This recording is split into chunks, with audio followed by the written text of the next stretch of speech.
What's going on, family? We back with day 4, July 18th. Told y'all we gonna keep them coming in sequence till we hit that 7th day.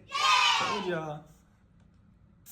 Now today's video, the topic, it's gonna be that one that everybody wants to know deeper things about, but be scared to touch on because they're afraid of how they gonna look. Maybe they think the topic's a little too serious or whatever the case may be. But we gonna do what we have to do for the Lord regardless, right? Yeah. So today's video on the Kingdom Covenant series, mini-series, is going to be titled Sex in a Kingdom Marriage Covenant.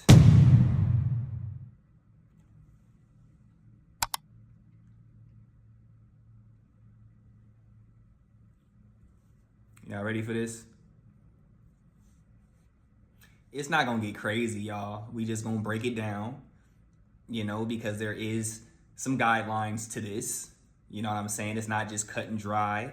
So we gonna break it down to go along with the mini series so y'all can know how to do marriage correctly as a kingdom covenant, because we are becoming the blueprints, right?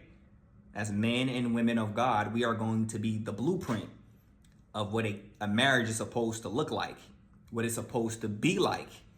So we can teach this thing with our lives, not necessarily even through these videos and through these messages and visuals that are going on this social media page, but we can start teaching this stuff with our lives because God is making us the blueprints.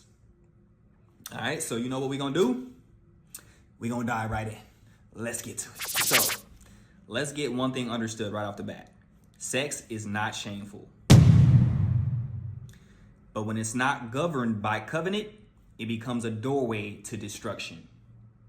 Sex is inevitably one of the biggest sins in the Bible, or it has a trickling effect into the biggest sins in the Bible, which is adultery, all forms of sexual immorality, and none of that stuff is making it to the kingdom of heaven, right? So if we don't deal with this at the root, then, us as a church, we're in charge of pushing God's message and doing it effectively, right? So if we're not dealing with this topic, we're doing the body a disservice. So in a kingdom marriage, sex is more than just intimate pleasure, right? It is purpose-filled intimacy sealed by the Spirit of God. So what does that look like in a kingdom marriage? Let's break it down. Number 1, it is holy. Marriage is honorable in all, and the marriage bed is undefiled. That's biblical, right? And that's going to be Hebrews chapter 13, verse 4. When covenant is in place, sex is not defiled. It is delightful before God. So sex is supposed to be a good thing, right? But it is made for covenant. That's what this means. That's what this entails. It is not for you to go around just doing whatever you want to do, indulging in pleasure for yourself and fornicating with whoever you want to fornicate with. It was made for covenant. And when you're doing it in covenant, it is a delight before the Lord, right? Number 2, sex is mutual, not manipulative. What does that mean, Jerron? I'm going to tell you. Check this out. So the husband does not have power over his own body, nor does the wife. That is also biblical. You can find that in 1 Corinthians chapter 17, verse 4.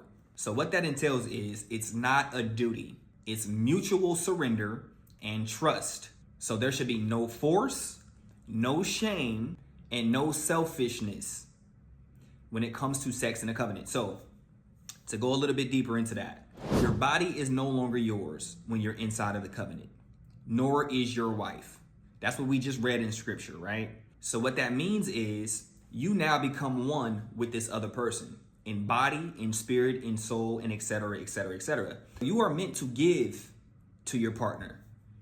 You are not meant to withhold from them. You are meant to give to them. But that does not mean you do it in a selfish manner. It does not mean that you cause shame to this person or you force yourself onto this person. It just means you guys are in covenant. So now you no longer have the power over your own body. It now belongs in a shared mutual sense between your wife or your husband inside of the covenant. So does that mean we get to force sex on our wives whenever we want it? That would be a no. Does that mean if I'm riled up, you just got to drop the drawers and give it to me because I need it right now? Absolutely not. This is a mutual agreement, so it has to have mutual trust, no shame, no force, no selfishness.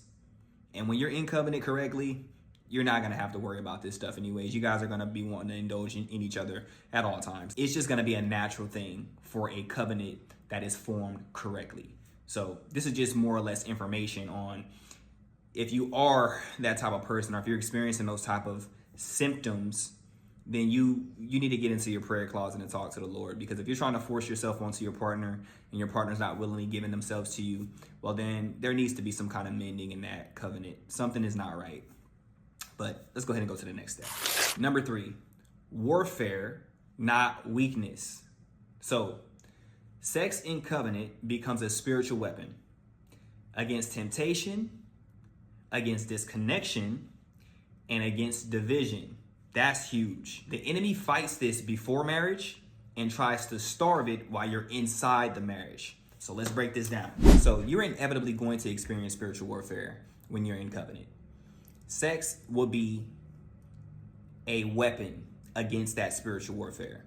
When Satan comes in and tries to disconnect you from your wife, sex will keep you guys together because it's bigger than just a pleasurable experience. This is two spirits connecting within the spirit of God, right? So sex in of itself is very spiritual.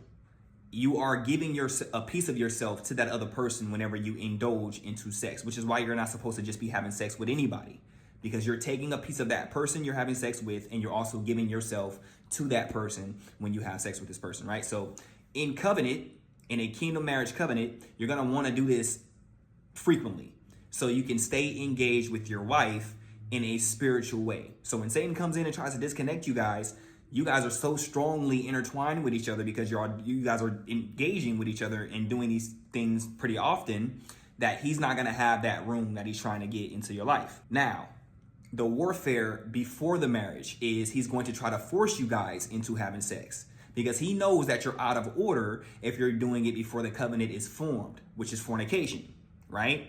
And then once you guys get into the covenant, he's going to try to starve you from doing it while you're in the covenant. These are methods of the enemy. And it's beautiful for y'all to write these down and keep these in the back of your mind because you're going to witness this as you grow into covenant. When you first get with that woman, if y'all haven't tied the knot yet, you're going to have trouble keeping your hands off of that person. You know what I'm saying? You're going to have trouble keeping yourself from fornicating. But once you guys get into covenant, I know y'all heard this before, it seems like the sex dries up, right? It seems like, oh, we're not really being intimate like we once were when we first started. Like it's weird because because at that point you're dealing with warfare. He knows that if you stay connected, doing these things very often, then you are fighting the disconnect. You're fighting the warfare through being intimate with your partner. So he tries to starve you from what God has given you guys as a gift of marriage, right? That's a gift. Sex is a gift within the marriage covenant. In short, if you're not married, don't do it. When you get married, do it often, okay? It's for the marriage covenant. Do not withhold from your husband. Husbands, do not withhold from your wives. Let's move on. Number 4, purposeful, not perverted. This is huge. You guard your bedroom from outside influences, right? Men and women of God, if you are in a marriage covenant, you should not be thinking about swinging. You should not be watching pornography and masturbating to other people through imagery or through videos. That is going to defile your marriage bed. You're bringing outside influences into your marriage, and it's going to distort what the actual kingdom marriage covenant is supposed to be built off of. And just know that the spirit is not coming from the Lord. That is the spirit of Satan, and you're allowing an open door when you do this stuff. And once that door opens, it's going to be very hard to close that door.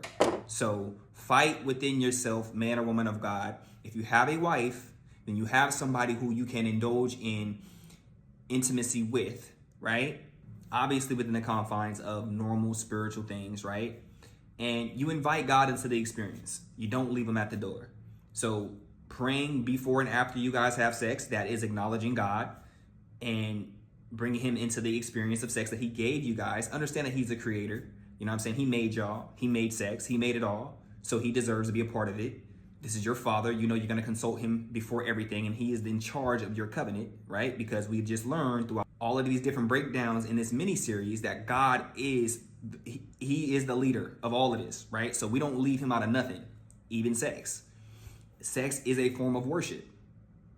And if you don't invite him into it, well, then it becomes very selfish, and you're not acknowledging the person who gave it to you in the first place. So to bring this good old video to a close, sex is not what sustains the covenant, but it will strengthen your covenant. So have plenty of it, because when you're doing this, it actually can become a place of worship. It can become a place of warfare and oneness, all in the same act. So I don't know if y'all thought this video was going to be bashing sex, because no, it's not. Within a kingdom marriage covenant, you are called to get it in with your wives and get it in with your husbands. All right, so I pray that this bless somebody out there. Don't overdo it, y'all. All right, keep it clean. Keep it clean. I pray that this bless somebody out there. Congratulations on the marriage covenants that's forming, and y'all make sure y'all make each other happy. All right, mighty name of Jesus.